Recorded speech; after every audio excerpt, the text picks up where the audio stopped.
നാളെ നാളെ എന്നായിട്ടു ഭഗവാനെ കാണാനിത്ര നാളും പുറപ്പെടാത്ത ഞാൻ ഇന്നു ചെല്ലുമ്പോൾ നാളിക നയനനന്ദു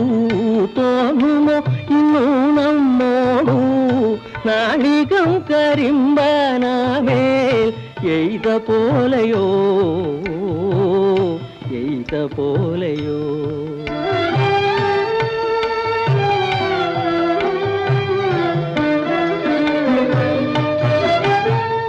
ഗുരുകുലം തന്നിൽ നിന്നും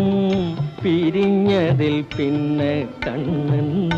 ഇരുവടി ചെന്നു കാണാൻ തരപ്പെടാതെ ഗുരുകുലം തന്നിൽ നിന്നും പിരിഞ്ഞതിൽ പിന്നെ